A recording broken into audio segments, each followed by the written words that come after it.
adventurers, to another Descent board game playthrough. If you see a tail or you hear some purring in the background, it's because Simon is here to join me. Simon is my cat, and he does not let me film a game alone. So here he is. Say hi, Simon. All right. Well, this is a video series that I've come up with because it's a request from friends of the channel. And so I'm putting this series forward for anyone else interested. Now, this is for the game Descent Journey in the Dark 2nd edition. I will have something to say about 3rd edition later on. So in this video, what I want to do, I want to go over combat, and we are going to go over combat, but there's a couple of things, a couple of the components of the game that I want to explain a little bit more that we didn't do in the first video. In the first video, we concentrated a lot on movement. There's a couple of things I want to say, and that's going to lead us into the quest setups, okay? So, and then I want to talk about solo play in this game. Let's get on to it. Okay, we have our setup once again. And just like in the last video, we're up to here, perform 2 actions. We did movement. I did that first in the last video. Now we're going to go into attack. And I'm not going to go over every single action. Some of these are very self-explanatory, but I will mention them. And then until we go to the end of the turn, in which case the card is turned over and we have the Overlord's turn summary. Okay, so this is a real neat mechanic to keep track of all the steps. So before I go into attack, so in Journey in the Dark, you will get 3 booklets. You get this, the rules of play. Okay, now I'll go over this. I'll say something about it in the end of the video. And then we have 2 quest books. You have a total of like 16 quests. If I'm not mistaken, there's quite a few quests in each of the books. And they're very nicely set up. They're full color. They have all the instructions that you need for a quest. And you have the maps for all the tiles that you're going to need. We will go over that in quest setup. Now it's divided into 2 major sections when you're playing campaign play. One is Act 2. That's the more advanced part of the quest system. And you have Act 1. This is where players will start if they're playing campaign play. But even if you're playing the game as a one-shot, you still use the quest books. You just, when you're playing a one-shot game, say like when you first get the game and you want to learn the rules, and so you just want a very basic quest, well, we go over to Act 1, skipping all the fluff. Notice how much fluff this has. It has a lot of fluff, and I love fluff, so it really sets the mood for the campaign. It gives you the whole story so that you understand, you know, what the campaign's going to be about. So Act 1, Quest 1, is what I recommend players start with, and that's Acolyte of Saradin. And so here it gives you the basic list of tiles. It has all of the instructions for the quest. Now keep in mind that this is for a 2-player game. We're not talking about solo yet. This is 2-player. So it will give the Overlord section, how the Overlord is going to set up, what kinds of monsters. And then you have reinforcement information for the Overlord. You have victory conditions, rewards. Then you have the quest map, which is going to give you all the tiles that you need and all the symbols. This is the first quest, and it's the simplest quest. As you keep going, and some quests have part 1 and part 2, so you play through part 1, and then you go through part 2 of that particular adventure, right? But as you go, they begin to get harder. More stuff is added to them. You'll be using more and more of the components in the game. That was the note. The most important thing that I want to emphasize is that there are 2 books. And it's Act 1 and Act 2. Act 2 being the harder quests. Now, the cards and many of the components, including the monster cards, all of that, they are divided into Act 1 and Act 2. Now, there's another way that you can play this game. Now, the board game Descent for 2 players allows you to play 3 different ways. And you can do this in single players also, single player games. But single player is a little different, so we're going to talk about that in the future. We're concentrating on 2-player.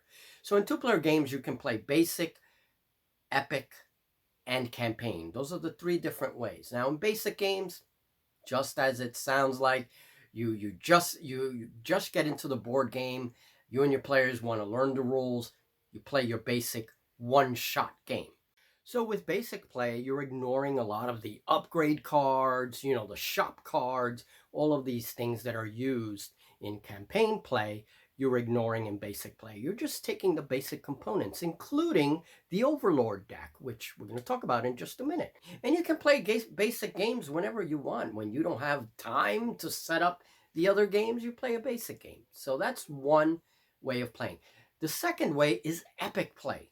Now, epic play simply means that players, once you're comfortable with the rules and the components and how to use the different components and the rules, you can play epic play. Epic play allows you to play one-shot games in basically any quest. You can pick the harder quests, especially, and play with stronger monsters and stronger heroes straight off the bat. Now, with epic play, you can use some of the cards that are used, as upgrade items in campaign play. For example, you can use the shop cards that are provided with the game. These represent stronger items and weapons and things like that. You can use all of those components in the epic play. It allows you to play stronger heroes and stronger monsters right off the bat. Finally, the dice. We're finally here. Now, these are, it's very important to understand how the dice work, as this will govern combat. We have a blue die, we have these 2 yellow power die, and we have red, the red dice. Now, actually, these should be inverted because I'm using them in the order of strength of the die. And notice how I also put the face of the die to the strongest pip number of little hearts here. There are no hits, no hit rolls in Descent. You're basically rolling for damage whenever you do combat. However, your opponent, your target, is going to get a chance to defend. Now, for defense dice, we have the color brown, we have gray, and we have black. Brown is kind of the weakest in terms of defense, and here we see the 4 shields. Black is the strongest, gray is intermediate with 3 little shields being the highest number expressed on the die. You would also notice numbers on the die. This is used only in ranged attacks. We're going to see how both work in a minute. So the blue die is your primary die when you're rolling an attack. Notice the X. The X means miss. No matter what you get on any of the other dice, if you get an X on the blue die, that's it. You're done. And the blue die also has numbers and little hearts expressed on it, and it also has the little lightning icon. There goes the little lightning icon that we talked in the monster card. We talked about in the monster cards. So that's it. So when you're rolling for attack, and we're going to see that in a minute, you're going to use different combinations of these dice. And a lot of these combinations are tied to how strong the monster is. Again, it's a very clever system to determine the difficulty of the monsters. And likewise with defense, the different colored defenses mean that a monster has better defenses or worse defenses in terms of the brown die. So let's start and attack it. So shop cards come in 2 varieties as well. You have the Act 1 deck and you have the Act 2 deck. So obviously these are all the cards, the items and weapons and all the things that you can purchase in Act 2, and these are all the ones you can purchase in Act 1. We're going to put these away because we're going to assume that when I do my quest demo, probably not in this video, but when I do my quest demo, it's going to be a basic quest. So we can discard those. Before I can even begin to talk about combat, let's talk about the monster cards and the Overlord deck, just so that we know what the different components are. So here is the Overlord's deck, and it is split into two major decks. The first is the basic Overlord deck. You'll see the term basic there. You will also notice that these numbers here for all the basic cards are 0. That's because they cost nothing to purchase. This is the standard deck that the Overlord starts with.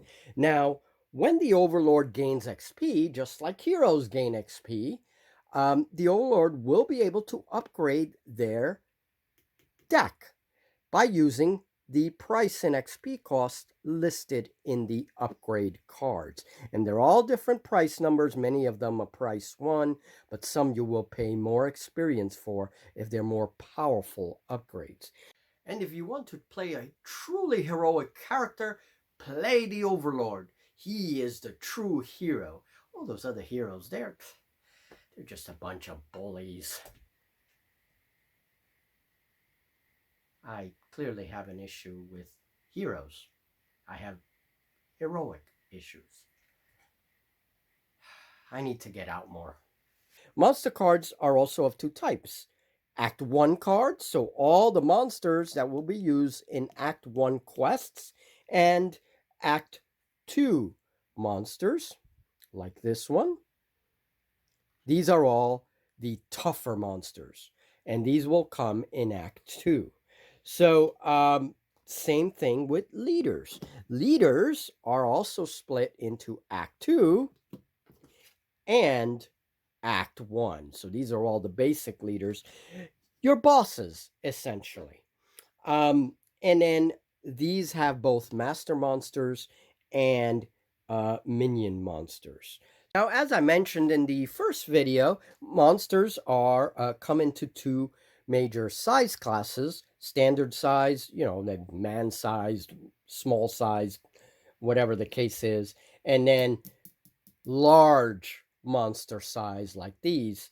And they also come into color types: master monsters, which are the red ones, stronger versions of minions, and these lighter colored ones are the minions. Likewise, down here we have the same separation. So it's essentially two base sizes that you're getting with these. To accommodate a quadruped creature, for example, you do have your oval bases as well, but they follow the exact same color pattern, master and basic minion. That's the most important thing to note about the monsters. There's an example of the flesh molder in both of its minion and master form in the proper stat block that it belongs to.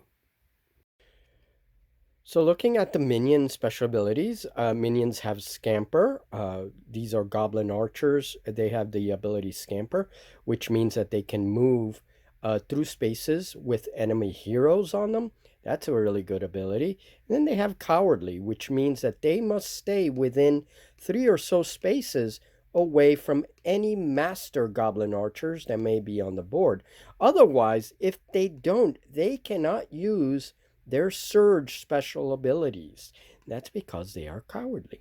Now, we also see that the master goblin archers, the red guys, do have a little bit more health. They also have another surge ability down here that the minions don't have.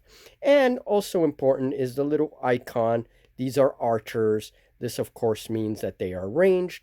And if it has a little red battle axe, it means that it is melee. Heroes, the same thing. It's pretty straightforward.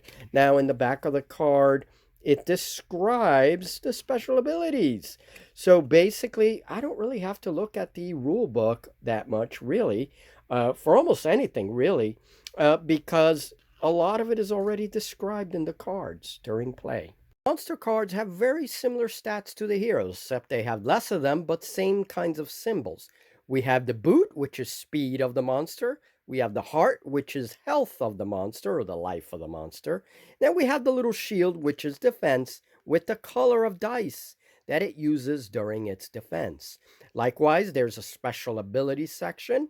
Whenever you roll a little lightning icon on your dice, you can do these things. So in this case, this lightning symbol gives me a +1 damage to an attack. Okay, so that's very important to keep track of during monster attacks.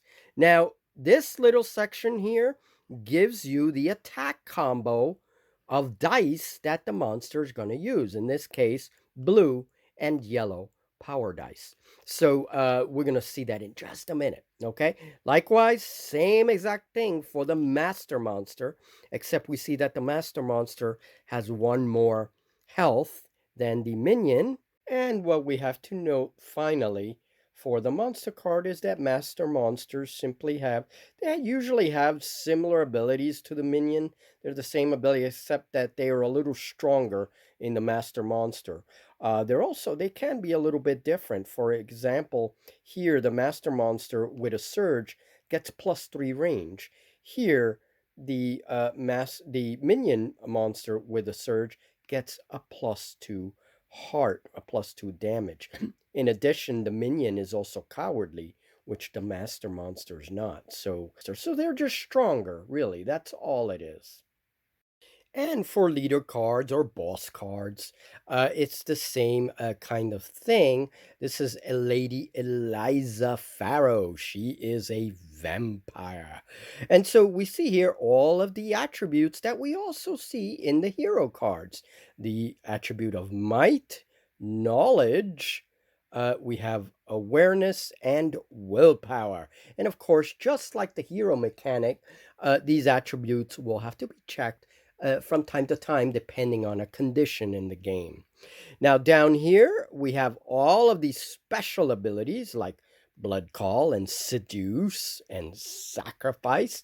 That is an exhaustive ability, meaning we'll have to turn the card on its side. So that's really cool. And then we have the regular stats. These are the things like speed, health, and defense. Now, I want to call the attention to, however, before we go down here, the attention to these 3 icons.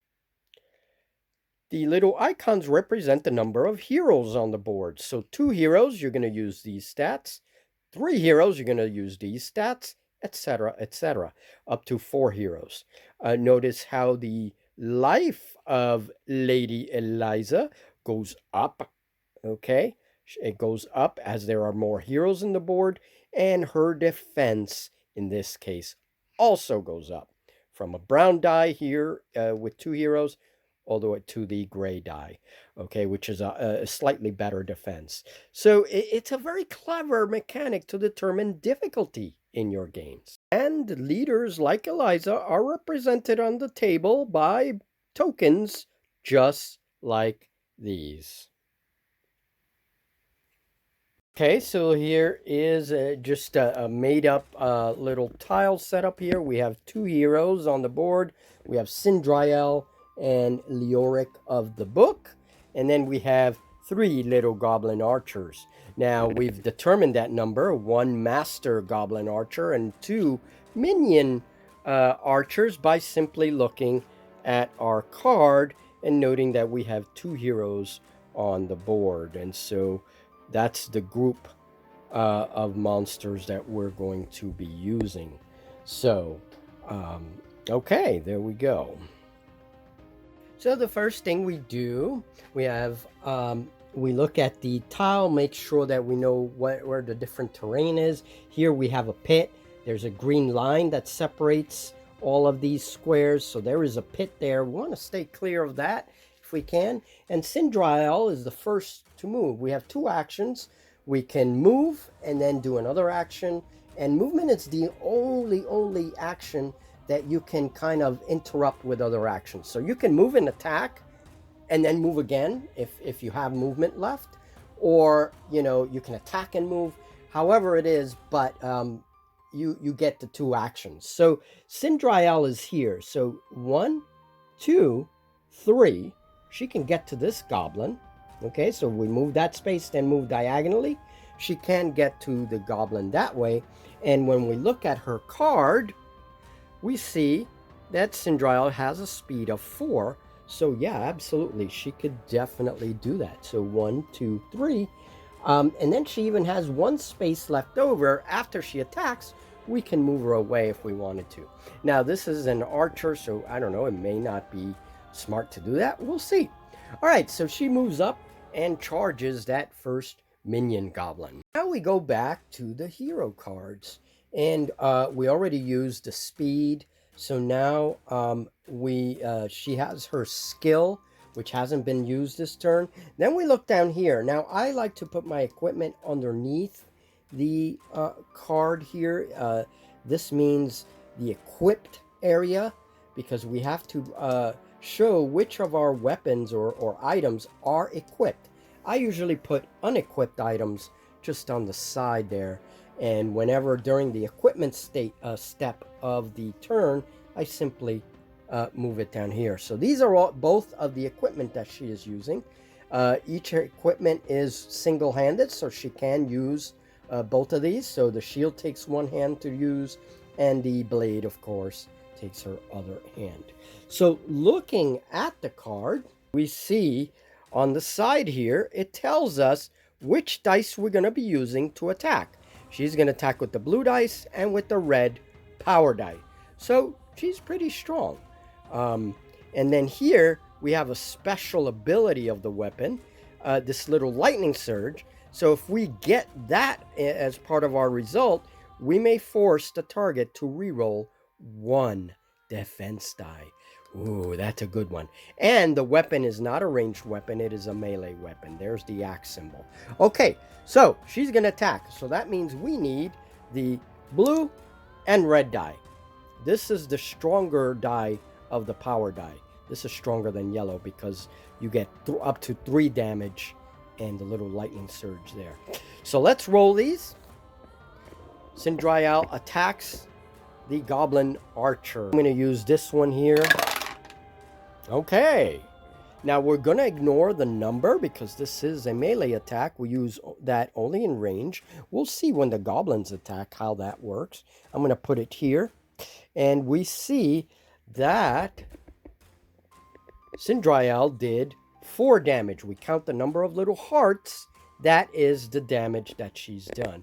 So now the goblin archer is going to be able to defend. And here is the goblin's archer card. So we see that the goblin defends, and we go to the minion section because this is a minion, not a master. So we go to the minion section and we see the defense right here. He uses 1 gray die to defense, and this is like the intermediate defense. So we did a total of 4 damage. Now defends 2. That means that you can take out 2. He can block 2 of those damage and 2 go through. Now, because he only has 4 health, that means he has 2 health left. But they take 2 damage and have 2 life left. Now she has 1 space of movement left, and she, yeah, I guess I'll move her back 1 space just to demonstrate.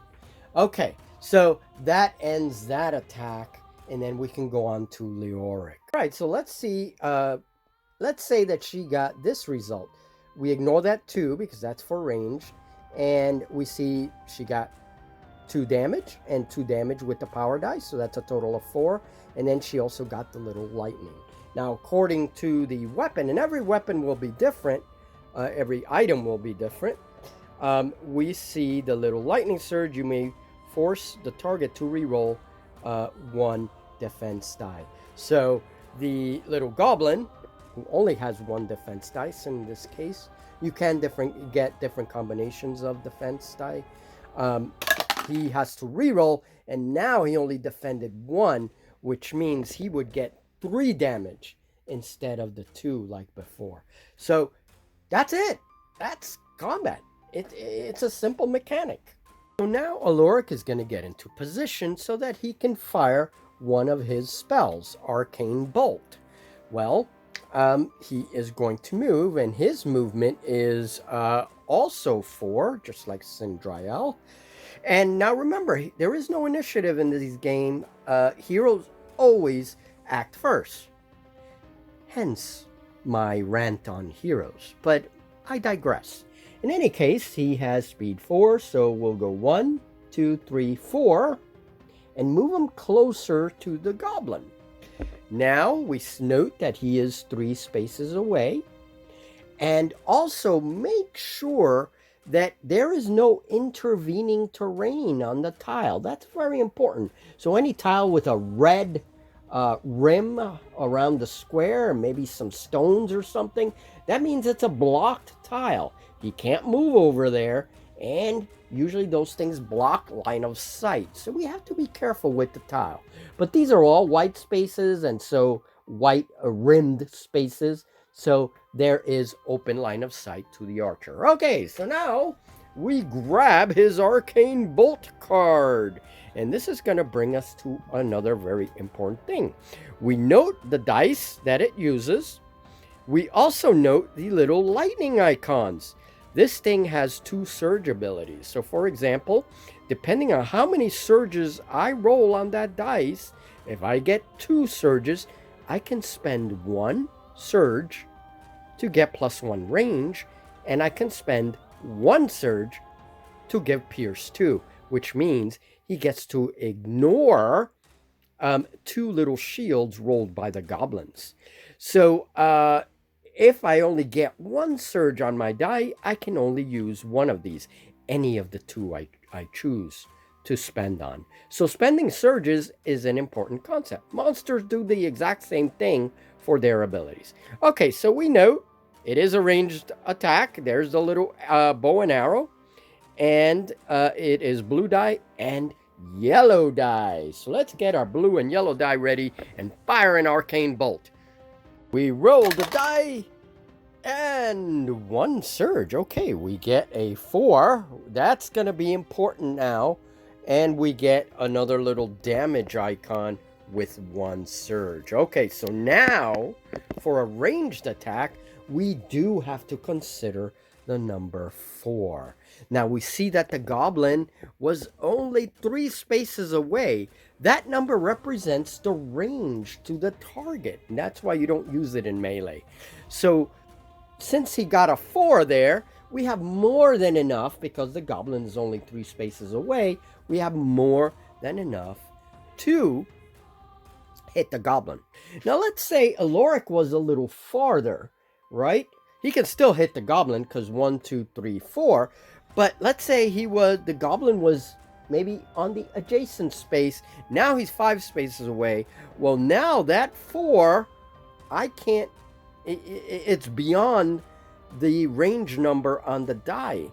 So I can't hit the goblin. But because I got a surge, I can then go to my card, and the surge gives me a +1 range, which would make it 5. So in that case, yes, I can hit the goblin. And so that would definitely hit the goblin. And then the number of hearts, just like in melee, the number of hearts then determine how much damage. So I hit the goblin at range for 3 damage. Let me put him back to the original, though, because that was just an example. So we're going to say he's here, and Leoric was there. So 1, 2, 3, just like in our original. We had more than enough ranged roll. We have a surge here, so I don't need to spend it on range, because I had more than enough range in the first example. So let's spend the surge on Pierce 2. All right. So we did 3 damage. We get to ignore 2 shields on the defense die of the goblin. You see why I don't like these heroes? All right, so now going back to the goblin card, just as before, they use 1 gray defense die. Roll the defense. Oh, blank. What happened? He gets no shields, no defense, 0 defense. All damage goes through now. And, well, the goblin takes 3 damage. That also means that they only have 4 life. So he has 1 life left. So you see how that works. It's, again, very simple. But let's roll it again. Okay, so now I got 3 shields, 3 defense. That means I get to block all 3 damage. However, because the darned wizard used that surge to do Pierce 2, he's going to eliminate 2 of my shields, ignore 2 of my shields, so I only block 1 and still take 2 damage. Now, some monsters, like the cave spiders, and I love using cave spiders on Julie, those guys, they have special conditions like poison. Some monsters will have special conditions like immobilize, stun, disease, etc., etc. What happens is if you roll a surge and your monster is able to do at least 1 damage on that character, then we refer to the condition cards, and one of those cards is put on the character. Are the condition cards, and I spoke about these a little bit in the first video. Here is the poison deck. We have the immobilized deck, the disease deck, and the stunned deck. So basically, since if the spider succeeds in doing at least 1 damage, we take the card, we do whatever it says on the card, and that goes on the hero. In addition, we have all the little matching tokens, so we can put 1 token on our hero figure or on a monster, because monsters will get affected by these conditions as well. Well, depending on the special rules of the monster. There are some monsters that may be immune to certain of these conditions, okay? So it all depends on what the cards say. Let's just go very quickly over a few things about the Overlord turn and the Overlord cards. Now, the Overlord is special because he has these very cool cards. There are 15 of them in the basic set, and when beginning the game, the Overlord just shuffles the cards. Now, in order to generate the starting hand for the Overlord, we count how many heroes are playing in the game, in this case 2. So the starting hand is going to be 2 Overlord cards. Now, every turn at a specified step, the Overlord is going to draw another card, and there's no limit really to the cards in the hand. But as game progresses, the Overlord will be using different cards to try to kill those pesky heroes. So he has, for example, here, Dark Chasm is 1 card, a Pit Trap, okay, and just follow the instructions on the card and let it go, let it work. So the Overlord turn summary is here's the start of the turn. You draw a card. That is the first thing the Overlord does.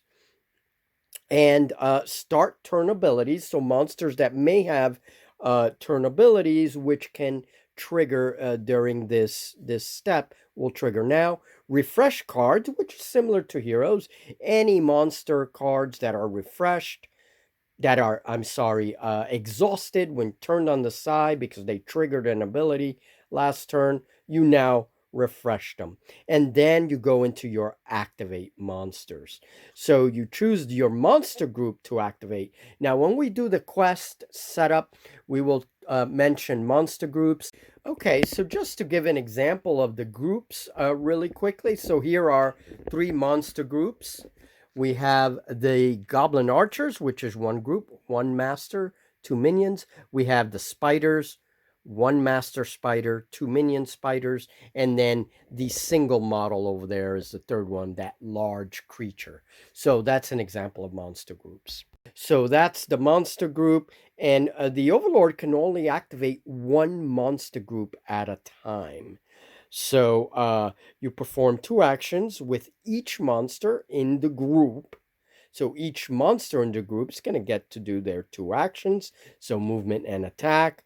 And then you repeat the steps for each monster group remaining in the Monster Lord's tiles.